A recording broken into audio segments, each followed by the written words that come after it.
Hi hello ನಮಸ್ಕಾರ ಸ್ನೇಹಿತರೆ.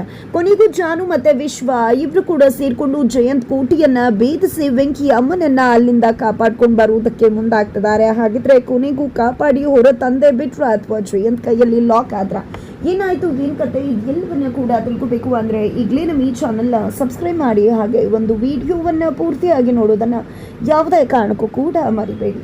ಇಲ್ಲಿ ಜಾನು ಜಯಂತ್ ಮುಂದೆ ತುಂಬ ಚೆನ್ನಾಗಿ ನಾಟಕ ಮಾಡ್ತಿದ್ದಾರೆ. ಬಿಕಾಸ್ ಜಯಂತ್ಗೆ ಯಾವುದೇ ರೀತಿಯ ಅನುಮಾನ ಬರಬಾರ್ದು ಅಂತ. ಇಲ್ಲಿ ಜಾನು ಹೇಳೋದು ಒಂದೇ ಮಾತು, ವೆಂಕಿ ಅಮ್ಮ ಸಿಗಬೇಕು, ಹಾಗೆ ನಿಮ್ಮ ತಾಯಿ ಕೂಡ ಸಿಗಬೇಕು ಅಂತ. ಜಯಂತ್ ಕೂಡ ತುಂಬ ಚಂದ ನಾಟಕ ಮಾಡ್ತಾರೆ. ಇಲ್ಲಿ ನನ್ನ ಮನಸ್ಸಲ್ಲಿ ತುಂಬ ನೋವಿದೆ, ಅಮ್ಮನನ್ನು ಕಾಣಿಸ್ತಿಲ್ಲ ಅನ್ನೋ ನೋವಿದೆ, ದುಃಖ ಇದೆ, ಅಮ್ಮನನ್ನು ಹುಡುಕ್ತಿದ್ದೀನಿ. ಬಟ್ ನಿಮ್ಮ ಮುಂದೆ ಅದನ್ನು ತೋರಿಸ್ಕೊಂಡ್ರೆ ನೀವು ಕೂಡ ಬೇಜಾರು ಮಾಡ್ಕೋತೀರಾ ಅಂತ ಹೇಳಿ ನಾನು ನಗ್ನಗ್ತಾ ಇದ್ದೀನಿ ಅಂತ. ಜೊತೆಗೆ ವೆಂಕಿ ಅಮ್ಮನನ್ನು ಕೂಡ ಹುಡುಕ್ಬೇಕು ಅಂತ ತುಂಬ ಚಂದ ಡ್ರಾಮಾ ಮಾಡ್ತಾರೆ.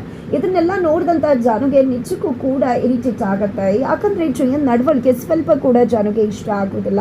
ಇದರ ನಡುವೆ ಜಯಂತ್ ಜಾನುವಿನ ಅಣ್ಣ ಸಂತು ದುಡ್ಡಿಗೋಸ್ಕರ ಬ್ಲ್ಯಾಕ್ ಮೇಲ್ ಮಾಡ್ತಾರೆ. ಆಲ್ರೆಡಿ ಬ್ಲ್ಯಾಕ್ ಮೇಲ್ ಮಾಡಿ ದುಡ್ಡನ್ನು ತಗೊಂಡಿದ್ರು. ಬಟ್ ಈ ಬಾರಿ ಕೂಡ ಎಡವಟ್ ಆಗಿರೋದ್ರಿಂದ 50 ಲಕ್ಷ ದುಡ್ಡು ಬೇಕಾಗಿರೋದ್ರಿಂದ ಮತ್ತೆ ಜಯಂತ್ ಕಡೆನೆ ಮುಖ ಮಾಡಿದ್ದಾರೆ. ಇಲ್ಲಿ ಸಂತು ಕಾಲ್ ಮಾಡಿದ 50 ಲಕ್ಷ ಬೇಕು, ಈ ಬಾರಿ ಕೊನೆಯ ಬಾರಿ, ಮತ್ತೆ ನಾನು ನಿಮಗೆ ತೊಂದರೆ ಕೊಡೋದಿಲ್ಲ, 50 ಲಕ್ಷ ಕೊಟ್ಟು ಬಿಡಿ, ನಿಮ್ಮ ಒಂದು ವಿಡಿಯೋ ಇರೋ ಪೆನ್ ಡ್ರೈವ್ ಅನ್ನ ನಿಮಗೆ ಫೈನಲಿ ಕೊಟ್ಟು ಬಿಡ್ತೀನಿ ಅಂತ ಹೇಳ್ತಾರೆ.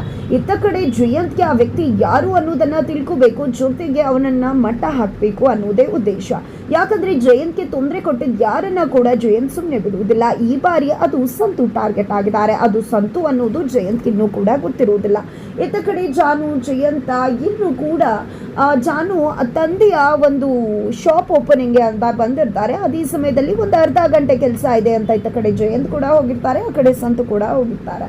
ಇತ್ತ ಕಡೆ ಜಯಂತ್ ದುಡ್ಡನ್ನ ಇಟ್ಕೊಂಡು ವೆಯ್ಟ್ ಮಾಡಬೇಕಾದ್ರೆ ಸಂತು ಅಲ್ಲಿಗೆ ಬರ್ತಾರೆ. ಬರ್ತಿದ್ದಾಗನೇ ದುಡ್ಡು ಅಂತ ಕೇಳಿದಾಗ ಪೆನ್ ಡ್ರೈವ್ ಅಂತ ಕೇಳ್ತಾರೆ. ಪೆನ್ ಡ್ರೈವ್ ಕೊಡ್ತಿದ್ದಾಗನೇ ಈ ಪೆನ್ ಡ್ರೈವ್ ಕೊನೆಯದಾಗಿ ಇರ್ತಕ್ಕಂಥ ಪೆನ್ ಡ್ರೈವ್ ಅಂತ ಹೇಗೆ ನಂಬೋದು, ಮತ್ತಷ್ಟು ವಿಡಿಯೋಸ್ ನಿನ್ನ ಹತ್ರ ಇರಬಹುದಲ್ವಾ ಅಂತ ಜಯಂತ್ ಕನ್ಫರ್ಮ್ ಮಾಡ್ಕೋತಾರೆ. ಇಲ್ಲ, ಇರೋದೇ ಇದು ಒಂದೇ ಪೆನ್ ಡ್ರೈವ್, ಯಾವುದೇ ರೀತಿ ವಿಡಿಯೋಸ್ ನಾನು ಇಟ್ಕೊಂಡಿಲ್ಲ, ಇದೇ ಫೈನಲ್ ಅಮೌಂಟ್ ಅಂತ ಕೂಡ ಹೇಳ್ತಾರೆ. ಇಲ್ಲಿ ಸಂತು ಸರಿ ಆಯಿತು ತಗೋ ಅಂತ ಹೇಳಿ ದುಡ್ಡು ಕೊಡ್ತಾರೆ. ಕೊಡ್ತಿದ್ದಾಗೆ ಸದ್ಯಪ್ಪ ದುಡ್ಡು ಸಿಕ್ತು ಅಂತ ಹೋಗಬೇಕು. ಬಟ್ ಅಷ್ಟರಲ್ಲಿ ಜಯಂತ್ ಕಡೆ ರೌಡಿಗಳು ಬಂದು ಅವರನ್ನು ಅಟ್ಯಾಕ್ ಮಾಡಿಸ್ತಾರೆ.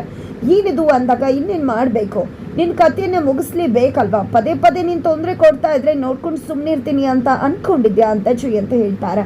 ದಯವಿಟ್ಟು ನನ್ನ ಬಿಟ್ಬಿಡಿ, ನನಗೇನು ಮಾಡೋದಿಲ್ಲ ಅಂತ ಹೇಳಿ ಸಂತು ಹೇಳ್ತಿದ್ದಾರೆ. ಬಟ್ ಜಯಂತ್ ಕಡೆ ರೌಡಿಗಳು ಬಿಡ್ತಿಲ್ಲ.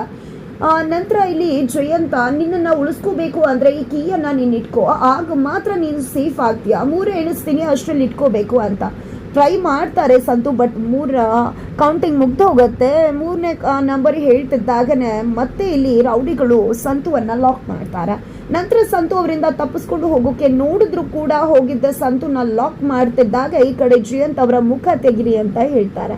ಹೆಲ್ಮೆಟ್ ಹಾಕಿರ್ತಾರೆ. ಸಂತು ಮುಖ ತೆಗಿತಿದ್ದಾಗೆ ಸಂತು ಅನ್ನೋದು ಗೊತ್ತಾಗುತ್ತೆ, ಶಾಕ್ ಆಗ್ತಾರೆ. ಇಷ್ಟು ದಿನ ನೀನ ನನ್ನ ಬ್ಲ್ಯಾಕ್ ಮೇಲ್ ಮಾಡಿದ್ದು ಅಂದಾಗ ಹೌದು ಅಂತ ಸಂತು ಒಪ್ಕೋತಾರೆ. ಎಂಥವ್ನಿರಬೇಕು ನೀನು, ನನ್ನ ಜಾನು ಅಣ್ಣ ನೀನು ಈ ರೀತಿ ಮಾಡಿದ್ಯಾ ಅಂದಾಗ ನನ್ನೇನು ಎಂಥವ್ನು ಇರಬೇಕು ಅಂತಿದ್ಯಾ, ನೀನೇನು ಕಡಿಮೆ ಕೆಲಸ ಮಾಡಿದ್ಯಾ, ನೀನು ನಮ್ಮ ಅತ್ತೆಯನ್ನೇ ಸಾಯಿಸಿದ್ಯಾ, ಈ ವಿಷಯ ಜಾನು ಗೊತ್ತಾದರೆ ಏನಾಗುತ್ತೆ ಅಂತ ಗೊತ್ತಿದ್ಯಾ ಅಂದಾಗ ಅದು ಆಕಸ್ಮಿಕವಾಗಿ ಆಗಿದ್ದು ಅಂತ ಹೇಳ್ತಾರೆ ಜಯಂತ್. ಅದು ಆಕಸ್ಮಿಕವಾಗಿ ಆಗಿದ್ದೋ ಹಾಗೆ ಆಗಿದ್ದು, ಬಟ್ ಜಡ್ಜ್ ಕೇಳ್ತಾರ, ಕೋರ್ಟ್ ಕೇಳುತ್ತಾ ನಿನಗೆ ಶಿಕ್ಷೆ ವಿಧಿಸೋದಿಲ್ವಾ ಅಂತ ಹೇಳಿ ಸಂತು ಹೇಳ್ತಾರೆ. ಹೌದಲ್ವಾ, ನೀನು ಈ ವಿಷಯನ ಜಾನು ಮರಿಗೆ ಹೇಳ್ಬಿಡ್ಬೋದಲ್ವಾ, ನನ್ನ ಜಾನು ನನ್ನಿಂದ ದೂರ ಆಗಿಬಿಟ್ರೆ ಖಂಡಿತ ಸಾಧ್ಯ ಇಲ್ಲ. ಆ ರೀತಿ ಆಗಲೇಬಾರ್ದು. ಆ ರೀತಿ ಆಗಬಾರ್ದು ಅಂದರೆ ನಿನ್ನ ಕಥೆಯನ್ನೇ ಮುಗಿಸ್ಬಿಡ್ಬೇಕಲ್ವ ನಾನು. ಆಗ ನೀನು ಏನು ಹೋಗಿ ಜಾನುಗೆ ಹೇಳ್ತೀಯ, ಯಾವುದೇ ರೀತಿ ವಿಷಯನೂ ಕೂಡ ನೀನು ಜಾನುಗೆ ಹೇಳೋಕೆ ನೀನೇ ಬದುಕಿರೋದಿಲ್ವಲ್ಲ ಅಂತ ಹೇಳಿದ್ದೆ. ಇಲ್ಲಿ ಸಂತು ಕಥೆಯನ್ನೇ ಮುಗಿಸೋದಕ್ಕೆ ಮುಂದಾಗ್ತಾರೆ. ಹೀಗೂ ನಿನ್ನ ಹತ್ರ ಯಾವುದೇ ಪೆನ್ ಡ್ರೈವ್ ವಿಡಿಯೋಸ್ ಇಲ್ಲ, ಎಲ್ಲ ಕೂಡ ನನಗೆ ಕೊಟ್ಟಾಗಿದೆ, ನೀನೇ ಇದ್ರೂ ಕೂಡ ನಿನ್ನ ತಿಥಿ ಅಷ್ಟೇನೆ ಅಂತ ಹೇಳಿ ಮುಗಿಸೋದಕ್ಕೆ ಮುಂದಾಗ್ತಿದ್ದಾಗೆ ಸಂತು ಬಂತು ಜಯಂತ್ ಕಾಲನ್ನೇ ಇಟ್ಕೊಂಡ್ಬಿಡ್ತಾರೆ.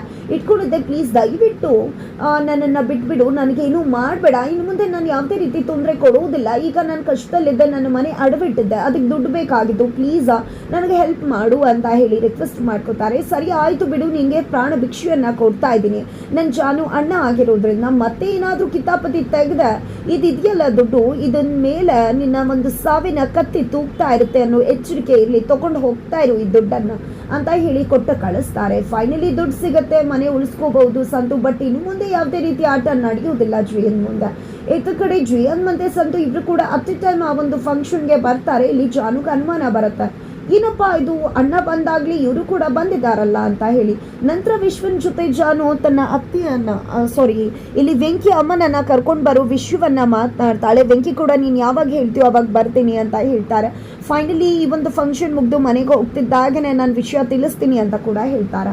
ಅದೇ ರೀತಿಯಾಗಿ ಇಲ್ಲಿ ಮನೆಗೆ ಹೋದ್ಮೇಲೆ ಜಾನು ವಿಶ್ವನಿಗೆ ಕರೆ ಮಾಡ್ತಾಳೆ. ಇನ್ನು ನಾವು ಹೆಚ್ಚು ತಡ ಮಾಡೋದು ಬೇಡ, ಖಂಡಿತ ತಡ ಮಾಡಿದಷ್ಟು ಇವ್ರು ಏನಾದರೂ ಹೆಚ್ಚು ಕಡಿಮೆ ಮಾಡ್ಬೋದು. ಆಮೇಲೆ ವೆಂಕಿ ಅಣ್ಣನಿಗೂ ಕೂಡ ವಿಷಯ ಆಲ್ರೆಡಿ ಗೊತ್ತಾಗಿದೆ, ಅವ್ರ ಅಮ್ಮನ್ನ ಕರ್ಕೊಂಡು ಬಂದು ಅವನ ಹತ್ರ ಸೇರಿಸ್ತೀನಿ ಅಂತ ಹೇಳಿದ್ದೀನಿ. ಹಾಗಾಗಿ ನಾವು ಆದಷ್ಟು ಬೇಗ ಅಮ್ಮನನ್ನ ಬಿಡಿಸ್ಕೊಂಡು ಬರಬೇಕು ಅಂತ ಹೇಳಿ ವಿಶ್ವನ್ಗೆ ಹೇಳಿದಾಗ ವಿಶ್ವ ಕೂಡ ಸರಿ ಆಯಿತು ಅಂತ ಒಪ್ಕೋತಾರೆ. ಫೈನಲಿ ವಿಶ್ವ ಮತ್ತು ಜಾನು ಇಬ್ಬರು ಕೂಡ ಅವತ್ತು ಯಾವ ಒಂದು ಲೊಕೇಶನ್ಗೆ ಫಾಲೋ ಮಾಡಿಕೊಂಡು ಜಯಂತ್ನನ್ನ ಹೋಗಿದ್ರು ಅದೇ ಒಂದು ಲೊಕೇಶನ್ಗೆ ವೇಷ ಮರೆಸ್ಕೊಂಡು ಹೋಗ್ತಾರೆ.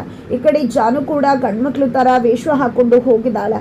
ಅತ್ತ ಕಡೆ ರೌಡಿಗಳು ಕೂಡ ಅಲ್ಲೇ ಇದ್ದಾರೆ, ಆ ಕಡೆ ವೆಂಕಿ ಅಮ್ಮ ಕೂಡ ಇದ್ದಾರೆ. ಫೈನಲಿ ವಿಶ್ವ ಮತ್ತು ಜಾನು ಇಬ್ಬರು ಕೂಡ ರೌಡಿಗಳು ಇದ್ರೂ ಕೂಡ ಅಲ್ಲಿಗೆ ಮುಖಕ್ಕೆ ಮಾಸ್ಕ್ ಹಾಕೊಂಡಿದ್ದೆ ಎಂಟ್ರಿ ಕೊಡ್ತಾರೆ. ಅಮ್ಮ ನೀವು ಎದ್ರಕೋಬೇಡಿ, ನಾವು ನಿಮ್ಮನ್ನ ಇಲ್ಲಿಂದ ಬಚಾವ್ ಮಾಡಿ ಕರ್ಕೊಂಡು ಹೋಗೋದಕ್ಕೆ ಬಂದಿರೋದು ಅಂತ ಹೇಳಿ. ತದನಂತರ ಆಯ್ತ ಕಡೆ ಅವರನ್ನ ಬಿಡಿಸ್ಕೊಂಡು ಕರ್ಕೊಂಡು ಹೋಗೋ ಸಮಯದಲ್ಲಿ ರೌಡಿಗಳು ಅವರನ್ನ ನೋಡ್ತಾರೆ. ರೌಡಿಗಳು ನೋಡಿದ್ದೆ ಈ ಕಡೆ ಅವರ ಮೇಲೆ ಅಟ್ಯಾಕ್ ಆಗುತ್ತೆ. ಆತ ಕಡೆ ಜಾನು ಇತ್ತ ಕಡೆ ವಿಶ್ವ ಇಬ್ಬರನ್ನ ಕೂಡ ಅವರು ಅಟ್ಯಾಕ್ ಮಾಡ್ತಾರೆ. ಹಾಗಂದ್ ಮಾತ್ರಕ್ಕೆ ಜಾನು ಮತ್ತೆ ವಿಶ್ವ ಕೂಡ ಸುಮ್ಮನೆ ಬಿಡುವುದಿಲ್ಲ. ಇಬ್ರು ಕೂಡ ಅವ್ರಿಗೆ ಸರಿಯಾಗಿ ಹಿಗ್ಗಾಮುಗ್ಗ ಬಾರಿಸ್ತಾರೆ. ಇಬ್ಬರ ನಡುವೆ ಒಂದು ದೊಡ್ಡ ಫೈಟ್ ಆಗುತ್ತೆ. ಕೊನೆಗೂ ಕೂಡ ಇಲ್ಲಿ ವೈದೇಹಿ ಅಮ್ಮನನ್ನ ಕರ್ಕೊಂಡು ಹೋಗ್ಲೇಬೇಕು ಅಂತ ಹೇಳಿ ಶಪಥ ಮಾಡಿರ್ತಕ್ಕಂಥ ಜಾನು ನಿಜಕ್ಕೂ ಕೂಡ ಚಂಡಿ ಚಾಮುಂಡಿ ಆಗದೆ ಎಲ್ರಿಗೂ ಕೂಡ ಹಿಗ್ಗಾಮುಗ್ಗ ಬಾರಿಸ್ತಾರೆ. ಫೈನಲಿ ಇಬ್ರು ಕೂಡ ಅವ್ರಿಗೆ ಹಿಗ್ಗಾಮುಗ್ಗ ಬಾರಿಸಿದ್ದೆ ವೈದೇಹಿ ಅಮ್ಮನನ್ನ ಅಲ್ಲಿಂದ ಕರ್ಕೊಂಡು ಹೋಗೋದಕ್ಕೆ ಮುಂದಾಗ್ತಿದ್ದಾರೆ. ಇತ್ತ ಕಡೆ ಆಲ್ರೆಡಿ ರೌಡಿಗಳ ಮುಖಾಂತರ ಜಯಂತ್ಗೆ ವಿಷಯ ಮುಟ್ಟಿದೆ. ಯಾರೋ ಇಬ್ರು ಬಂದು ಮುಖ ಮುಚ್ಕೊಂಡು ಇಲ್ಲಿ ಬಂದಿದ್ದಾರೆ. ಅವರು ಬಂದು ವೆಂಕಿ ಅಮ್ಮನನ್ನ ಬಿಡಿಸ್ಕೊಂಡು ಕರ್ಕೊಂಡು ಹೋಗ್ತಿದ್ದಾರೆ, ನಮ್ಮೇಲೆ ಅಟ್ಯಾಕ್ ಮಾಡ್ತಿದ್ದಾರೆ. ಇಲ್ಲಿ ದೊಡ್ಡ ಫೈಟ್ ನಡೀತದೆ ಅಂತ. ಹಾಗಾಗಿ ಅತ್ತ ಕಡೆಯಿಂದ ಜಯಂತ್ ಕೂಡ ಹೊರಟು ಬರ್ತಿದ್ದಾರೆ. ಇತ್ತ ಕಡೆ ಜಾನು ಮತ್ತೆ ವಿಶ್ವ ಇಬ್ರು ಕೂಡ ಸೇರ್ಕೊಂಡು ಇಲ್ಲಿ ವೆಂಕಿ ಅಮ್ಮನನ್ನ ಬಿಡಿಸಿ ಆ ರೌಡಿಗಳಿಗೆ ಹಿಗ್ಗಾಮುಗ್ಗ ಬಾರಿಸಿ ಅಲ್ಲಿಂದ ಹೋಗಬೇಕು. ಅದೇ ಟೈಮ್ಗೆ ಜಯಂತ್ ಅಲ್ಲಿಗೆ ಎಂಟ್ರಿ ಕೊಡ್ತಿದ್ದಾರೆ. ಹಾಗಿದ್ರೆ ಜಾನು ಮತ್ತೆ ವಿಶ್ವ ಜಯಂತ್ ಕೈಗೆ ಸಿಕ್ಕಿ ಬೀಳ್ತಾರ. ಫೈನಲಿ ಪ್ರತಿ ಬಾರಿ ಕೂಡ ವೆಂಕಿ ಅಮ್ಮ ತಪ್ಪಿಸ್ಕೊಂಡು ಹೋದಾಗ ಪ್ರತಿ ಬಾರಿ ಜಯಂತ್ ಕೈಲೇ ಲಾಕ್ ಆಗ್ತಾ ಇದ್ರು. ಅದೇ ರೀತಿಯಾಗಿ ಈ ಬಾರಿ ಕೂಡ ವಿಶ್ವ ಮತ್ತೆ ಜಾನು ಕರ್ಕೊಂಡು ಹೋಗ್ಬೇಕಾದ್ರೂ ಕೂಡ ಮತ್ತೆ ವೆಂಕಿ ಅಮ್ಮ ಜಯಂತ್ ಕೈಲಿ ಲಾಕ್ ಆಗ್ತಾರ. ಅದ್ರ ಜೊತೆಗೆ ಇಲ್ಲಿ ಬಂದಿರ್ತಕ್ಕಂಥದ್ದು ಜಾನು ಮತ್ತೆ ವಿಶ್ವ ಅನ್ನೋ ವಿಷಯ ಗೊತ್ತಾಗತ್ತಾ. ಕೊನೆಗೂ ತನ್ನ ಚಿನ್ನು ಮರಿಗೆ ತನ್ನ ನಿಜ ಬಂಡವಾಳ ಗೊತ್ತಾಗ್ಬಿಟ್ಟಿದೆ ಅನ್ನೋ ವಿಷಯ ಗೊತ್ತಾದ್ರೆ ಖಂಡಿತ ಜಯಂತ್ ಏನ್ ಮಾಡಬಹುದು. ಇಲ್ಲಿ ಜಾನುವನ್ನ ಮತ್ತೆ ವಿಶ್ವನನ್ನ ಕೂಡ ಬಂಧಿಸಿ ಇಟ್ಬಿಡ್ತಾರ ತನ್ನ ಸೇಫ್ಟಿಗೋಸ್ಕರ, ತನಗೆ ಉಳಿಕಾಲ ಬೇಕು ಅಂತ ಹೇಳಿ. ಹಾಗಿದ್ರೆ ಏನಾಗತ್ತೆ, ಯಾವ ರೀತಿ ಕತೆ ಮುಂದುವರಿಯುತ್ತೆ? ಫೈನಲಿ ವೆಂಕಿ ಮತ್ತೆ ವೆಂಕಿ ಅಮ್ಮನನ್ನ ಒಂದ್ ಮಾಡೋದ್ರಲ್ಲಿ ಜಾನು ಯಶಸ್ವಿ ಆಗಿದ್ದ.